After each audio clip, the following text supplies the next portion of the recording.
დათო აბა. რაც შეიძლება სწრაფ ცხოველებზე მოვყვეთ. უფრო ძმას დაუთმობ ცხოველების შესახებ ისტორიას. მოკლედ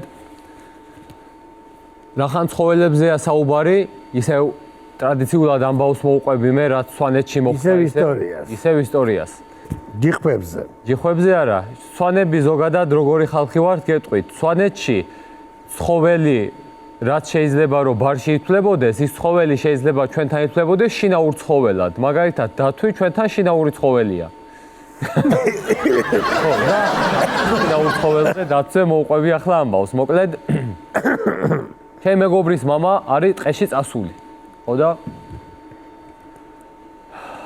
მოვარდა სახში რა, შეშინებული კაცი გაგიჟებული არის, რომ უკვე ვერც უნთქავს წესიერად რა და ვეკითხებით ახლა რა ხდებაო რა და დაფიქრდა და ბიჭო ისე როგორი ჭკვიანი ცხოველები ყოფილან ეს დათვებიო რა და მეთქი რა მოხდა თქო და ტყეში მივდიოდიო, ნაჯახი მეჭირაო ხელშიო, ხო და შემხვდაო დათვიო და გამახსენდაო რომ სადღაც წავიკითხეო რომ თუ დათვი შეგხვდებაო, რომ დაწვეო, უნდა დაწვეო და თავი უნდა მოიმკვდარუნოო.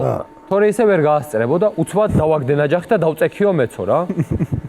მოვიდაო ეს დათვიო და დამტრიალებსო წრეზეო რა.